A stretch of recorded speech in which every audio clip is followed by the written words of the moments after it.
কলা দিয়ে সাগরের মাছের এই মাখা মাখা রেসিপি একবার খেলে ঠোঁটে লেগে থাকবে। সত্যি বন্ধুরা, তোমরা ভুলতে পারবে না। আজকে তোমাদের সাথে এটা আমি শেয়ার করব।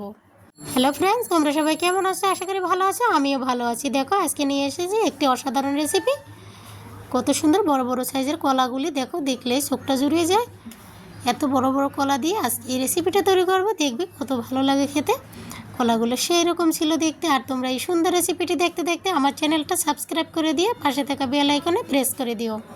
নিত্য নতুন রেসিপিগুলো সবার আগে তোমরা দেখতে পাবে। মাছ আর এই কলাটা আমরা সুন্দর প্রসেস করে এখন কেটে নেব। আমি কলাটার মাছটা এখন কেটে তারপর রান্নায় চলে যাব। এখন আমি কড়াই বসিয়ে দিয়েছি। কড়াইতে সরিষার তেল দিয়ে আজকে আমরা এই রেসিপিটা রান্না করব। দেখবে খেতে অসাধারণ হয়। সরিষার তেলের সাথে দিয়ে দিলাম গোটা জিরে। এখন কেটে রাখা মাছটা আমরা সুন্দরভাবে এতে ভেজে নিতে হবে আমাদের। সাগরের এ সকল মাছ দিয়ে ছোটো ছোটো রেসিপিগুলো খেতে কিন্তু অসাধারণ হয়। দেখো, আমার মাছটা কত সুন্দরভাবে আমি ভেজে নিয়েছি। সবজিটা রান্না করার জন্য আমাদের যে মশলাগুলো লাগবে সবগুলো এই মাছের সাথে আমরা এখন অ্যাড করে দেব। দিয়ে দিয়েছি লবণ, হলুদ, ধনিয়ার গুঁড়ো আর দিয়ে দেব মরিচের গুঁড়ো। এটা দিয়ে আমাদের মাছটার সাথে সুন্দরভাবে আবারও ভেজে নিতে হবে। সব মশলাগুলো দেখো আমি দিয়ে দিয়েছি। এখন এটা আমরা নেড়েচেড়ে সুন্দরভাবে ভেজে নেব। আমাদের পরে আর কোনো মশলা অ্যাড করতে হবে না। মাছটা ভাজা সুন্দর হবে। কলাটা রান্না করার জন্য যতটুকু পরিমাণ জল লাগবে আমি সেটুকু দিয়ে দিলাম। আর কলা রান্না করতে কিন্তু বেশি সময় লাগে না।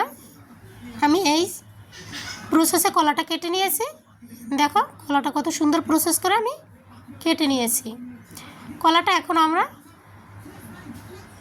অ্যাড করে দেব। সম্পূর্ণ কলাটা অ্যাড করে দিয়েছি। এখন এটা আমাদের 5 মিনিটের মতো রান্না করতে হবে। 5 মিনিট পরে দেখো আমার তরকারিটা এরকম হয়েছে। সবজিটা আমি ভালোভাবে নেড়েচেড়ে মিশিয়ে নেব। কত সুন্দর একটা কালার এসেছে। আর এই কলাটা যে এত সহজে রান্না করা যায়, এত সুন্দরভাবে তাড়াতাড়ি হয়ে যায়, ভাবা যায় না। আজকের সবজিটা আমার রান্না করতে মোট 10 মিনিট সময় লেগেছে। দেখো কত সুন্দরভাবে এটা সেদ্ধ হয়ে গেছে। অল্প একটু সময়ের ভিতরে এটা সেদ্ধ হয়ে গেছে। দারুণ একটা রেসিপি, খুব সহজে তৈরি হয়ে যায়। কত সুন্দরভাবে সফট হয়ে গেছে আমাদের কলাটা। এভাবে রান্না করে নিতে পারলে প্লেট ভর্তি ভাত কখন শেষ হয়ে যাবে বোঝা যাবে না। গামাখা গামাখা আজকের এই কলা রেসিপিটা দেখো কত সুন্দর একটা কালার এসেছে। এখন কিছুটা পরিমাণ জিরার গুঁড়ো অ্যাড করে দেব। জিরার ফ্লেভারটা দারুণ আসে। জিরাটা আমি চুলা বন্ধ করেই দিয়ে দিয়েছি। তৈরি হয়ে গেল আমাদের ঝটপট মজাদার এই কলা রেসিপি। অল্প সময়ের ভিতরে তৈরি করে নিয়েছি। রান্না আমাদের কমপ্লিট। সবজিটা আমি এখন নামিয়ে নেব। কলাটা যতটা নাড়াচাড়া করতেছি দেখো ঝোলটা কতটা গাঢ় হয়ে যাচ্ছে। সবজিটা এখন আমরা নামিয়ে নেব। সবজিটা নামিয়ে নিয়েছি। ফাইনাল একটা লুক, কত সুন্দরভাবে ঝটপটভাবে তৈরি করে নিয়েছি আজকের এই রেসিপিটা।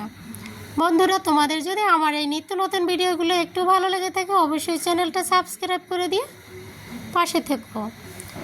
তোমরাই হলে আমার একমাত্র ভরসা। তোমাদের ভালোবাসায় এগিয়ে যাব অনেক দূর। আর আমি আমার প্রধান ছোট ছোট রেসিপিগুলো তোমাদের সাথে সুন্দরভাবে উপস্থাপন করার চেষ্টা করি। আশা করি বন্ধু তোমাদের অনেকটাই ভালো লাগবে। আর আজকের এই রেসিপিটা তো অসাধারণ হয়েছে। আবার অন্য কোনো রেসিপিতে দেখা হবে। সবাই ভালো থেকো।